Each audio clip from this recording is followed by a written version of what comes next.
رات کے 10 بجے ہیں۔ السلام علیکم، یہ ریڈیو پاکستان ہے۔ عبد القدیر سے خبریں سنیے۔ اہم خبروں کا خلاصہ۔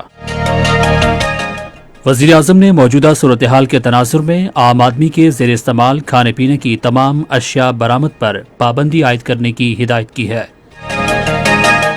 پاکستان نے دراندازی کی کوششوں کے بھارتی الزامات اور کنٹرول لائن کے پار سے نام نہاد لانچنگ پیڈز کو نشانہ بنانے کے بے بنیاد دعووں کو دو ٹوک الفاظ میں مسترد کر دیا ہے۔ اطلاعات و نشریات کے وزیر نے کہا ہے کہ حکومت اور میڈیا کے درمیان پل کا کردار ادا کرنا ان کی ترجیح ہے۔ اور پاکستان میں کرونا وائرس کے تصدیق شدہ کیسز کی تعداد 14,514 ہو گئی ہے، جبکہ 312 افراد جاں بحق ہو گئے ہیں۔ اور اب خبریں تفصیل کے ساتھ۔ وزیر اعظم عمران خان نے موجودہ صورتحال کے پیش نظر عام آدمی کے استعمال کھانے پینے کی تمام اشیاء کی برآمد پر پابندی کی ہدایت کی ہے۔ یہ ہدایت آج اسلام آباد میں وزیر اعظم عمران خان کی صدارت میں وفاقی کابینہ کے اجلاس میں دی گئی۔ فیصلے پر نظر ثانی 2 ہفتے کے بعد کی جائے گی۔ وزیر اعظم نے مزدوروں کے لیے 75 ارب روپے کے ریلیف پیکج کے پہلے مرحلے کی منظوری دیتے ہوئے سماجی فلاح و بہبود کی معاون خصوصی اور وزیر صنعت کو ہدایت دی کہ وہ ورکرز کو ریلیف فراہم کرنے کے لیے جامع طریقہ کار وضع کریں۔ کابینہ نے کرونا وائرس سے متعلق صحت کے ورکرز کے لیے امدادی پیکج کی منظوری دی ہے۔ صحت کے بارے میں وزیر اعظم کے معاون خصوصی ڈاکٹر ظفر مرزا نے کہا ہے کہ حکومت کرونا وائرس کے خلاف فرنٹ لائن پر خدمات سر انجام دینے والے ڈاکٹرز اور معاون طبی عملے کی صحت و تحفظ پر خصوصی توجہ دے رہی ہے۔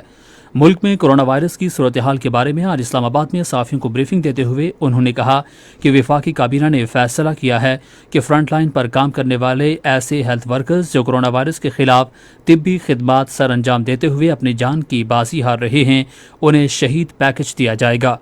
ڈاکٹر ظفر مرزا نے کہا کہ پیکج 30 لاکھ سے 1 کروڑ روپے کے درمیان تک مالیت کا ہے، جس کا انحصار ہیلتھ ورکرز کے عہدوں اور دیگر مراحل پر ہے، جن میں سرکاری رہائش اور شہید ہونے والے ہیلتھ ورکر کے خاندان کو 100% پینشن کی فراہمی شامل ہے۔ وزیر اعظم عمران خان نے کہا ہے کہ ملک میں موسمیاتی مسائل کا خاتمہ اور جنگلات میں اضافہ کرنا موجودہ حکومت کی اولین ترجیحات ہیں۔ انہوں نے یہ بات آج اسلام آباد میں گرین سٹیمولس پیکج کی منظوری کے بعد خطاب کرتے ہوئے کہی، جو ملک میں جنگلات میں اضافے اور خصوصاً کرونا وائرس کے تناظر میں نوجوانوں کے لیے روزگار کے مواقع پیدا کرنے کے لیے حکومت کی کاوشوں کا حصہ ہے۔ وزیر اعظم نے کہا کہ گرین سٹیمولس پیکج خصوصاً سرسبز نگہبان اقدام سے نوجوانوں بلکہ یوم اجرت پر کام کرنے والے 65,000 لوگوں کے لیے روزگار کے مواقع پیدا کرنے کے علاوہ صاف اور سرسبز پاکستان کے مقاصد کے فروغ میں بھی مدد دے گا۔ اطلاعات و نشریات کے وزیر سید شبلی فراز نے کہا ہے کہ ان کی ترجیحات حکومت اور میڈیا کے درمیان پل کا کردار ادا کرنا ہے۔ انہوں نے ایک ٹویٹ میں کہا کہ وہ ملک کا تشخص بہتر بنانے، حکومت کی پالیسیوں کو اجاگر کرنے اور اطلاعات کی وزارت کو پورے جذبے کے ساتھ اور وزیر اعظم کے ویژن کے مطابق جدید خطوط پر استوار کرنے کی کوشش کریں گے۔ انہوں نے کہا کہ وزارت کے روایتی کردار میں پیشہ ورانہ جدت لانے کے ساتھ ساتھ اسے مزید قابل بھروسہ بنایا جائے گا۔ تجارت، ٹیکسٹائل، صنعت و پیداوار کے مشیر عبدالرزاق داؤد نے کہا ہے کہ حکومت عالمی منڈی میں تیل کی قیمتوں میں کمی کا فائدہ عوام تک پہنچانے کا ارادہ رکھتی ہے۔ انہوں نے آج اسلام آباد میں ریڈیو پاکستان کے براہ راست پروگرام میں اظہار خیال کرتے ہوئے کہا کہ وزیر اعظم عمران خان نے قرضے کے بڑے چیلنج کے باوجود عوام کو سہولتیں فراہم کرنے کو ترجیح دی ہے، جو لاک ڈاؤن کی پابندیوں کی وجہ سے مشکلات کا شکار ہیں۔ ملک میں کرونا وائرس سے متاثرہ مصدقہ مریضوں کی تعداد 14,514 ہو گئی ہے۔ National command and operation centre کے مطابق پنجاب میں 5,730، سندھ میں 5,291، خیبر پختونخوا میں 1,984، بلوچستان میں 853، گلگت بلتستان میں 330، وفاقی دارالحکومت اسلام آباد میں 261 اور آزاد کشمیر میں 65 افراد میں وائرس کی تشخیص ہوئی ہے۔ کرونا وائرس سے متاثرہ اب تک 3,233 مریض صحت یاب، جبکہ 11 نئی اموات کے ساتھ جاں بحق افراد کی تعداد 312 ہو گئی ہے۔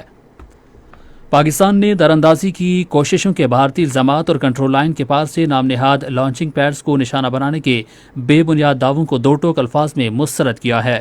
دفتر خارجہ کے ترجمان نے ایک بیان میں کہا کہ پاکستان بھارت کے بار بار کے الزامات کو مسترد کرتا ہے اور یہ مقبوضہ کشمیر میں بھارت کی ریاستی دہشت گردی اور انسانی حقوق کی سنگین خلاف ورزیوں سے عالمی توجہ ہٹانے کی کوشش ہے۔